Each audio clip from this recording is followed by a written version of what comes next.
Assalamualaikum anak-anak hebat. Anak-anak kelas 2 yang Ibu banggakan, pada pembelajaran sebelumnya kita telah mempelajari mengenai menjauhi sifat sombong. Pada kesempatan kali ini kita akan belajar dari kisahnya Alqamah. Alqamah adalah seseorang yang rajin sekali beribadah, taat kepada Allah, namun memiliki sifat yang kurang baik terhadap ibunya. Mari kita simak. Dahulu, Alqamah adalah seorang sahabat Nabi Muhammad SAW yang sangat taat.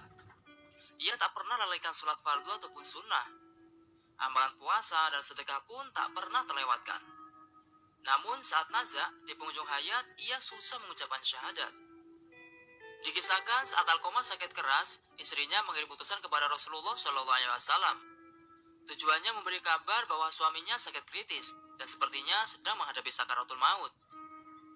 Begitu menerima kabar, Rasulullah SAW langsung mengutus Ammar, Bilal, dan Shuaib untuk menjenguk Alqamah dan mengajarinya mengucapkan kalimat tauhid, La ilaha illallah, tiada Tuhan selain Allah.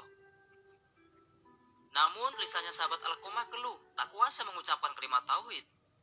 Sepertinya ada sesuatu yang aneh dan janggal. Akhirnya mereka kembali memberitahukan hal itu kepada Rasulullah SAW. Beliau bertanya, apakah di antara kedua orang tuanya masih ada yang hidup? Disampaikan kepadanya, ada wahai Rasul, ibunya, ia sudah sangat sepuh. Rasulullah SAW pun meminta, temuilah ibunya, sampaikan, jika engkau masih kuat, datanglah kepada Rasulullah. Jika tidak, diamlah di rumah, dan Rasulullah yang akan menemuimu. Singkat cerita, utusan Rasulullah SAW pun bergegas menemuinya. Setiba di hadapan ibunda Alqamah, sang utusan menyampaikan pesan tadi. Biarlah, aku sendiri yang menemui Nabi. Aku lebih berhak menemuinya, jawab ibunda Alqamah. Dengan bantuan tongkatnya, ibunda Alqamah pun berangkat menemui Nabi Muhammad SAW. Setibanya, ia mengucapkan salam dan dijawab oleh Nabi SAW. Kemudian baginda Nabi bertanya, wahai ibunda Alqamah, jujurlah kepadaku. Jika berbohong, wahyu Allah akan turun kepadaku. Bagaimana keadaan anakmu? Ia menjawab, wahai Rasul, anakku itu rajin sholat, rajin puasa, dan banyak sedekah. Lantas bagaimana keadaanmu kepadanya? Desak Rasulullah SAW. Aku tidak suka kepadanya, karena ia lebih mementingkan istrinya dan durhaka kepada aku. Berarti murka sang ibunda yang membuat Alqamah terhalang mengucapkan syahadat, ungkap Rasulullah SAW. Kemudian baginda Nabi SAW berkata kepada Bilal, hai Bilal, kumpulkanlah kayu bakar sebanyak-banyaknya. Untuk apa ya Rasul? Sela ibunda Alqamah. Aku akan membakar Alqamah. Wahai Rasul, dia itu anakku. Hatiku tetap tak tega melihatmu membakar tubuhnya. Apalagi dilakukan di depan mataku sendiri, rajuk ibunda Alqamah. Wahai ibunda Alqamah, azab Allah itu lebih berat dan lebih kekal.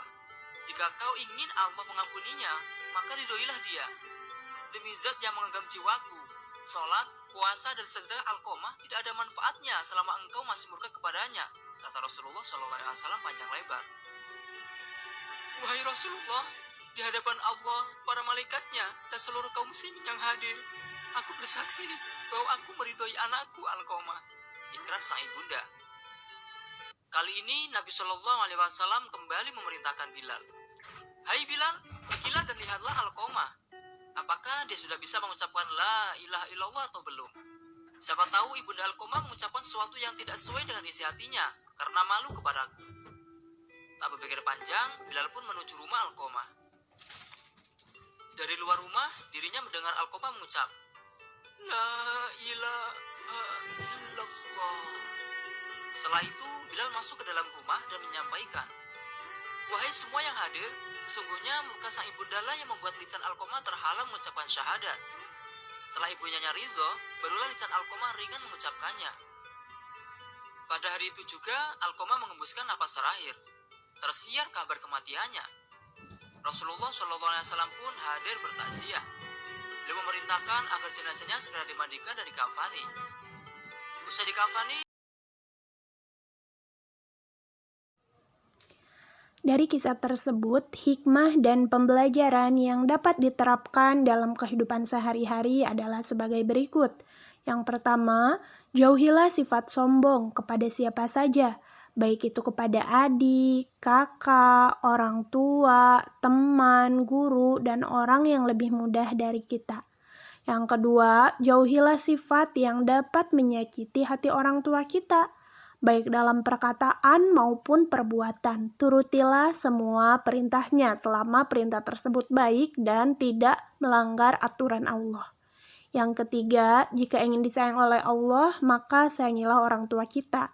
Karena walaupun kita rajin beribadah, namun apabila sikap kita tidak baik kepada orang tua, maka Allah pun tidak akan sayang kepada kita. Karena jika orang tua senang dengan kita, menyayangi kepada kita, ridho kepada kita, Allah pun akan sama seperti itu. Begitupun sebaliknya, jika orang tua merasa sakit hati dengan kita, merasa tersakiti, maka Allah pun akan marah kepada kita. Anak-anak, tolong dikerjakan latihannya ya. Terima kasih. Wassalamualaikum.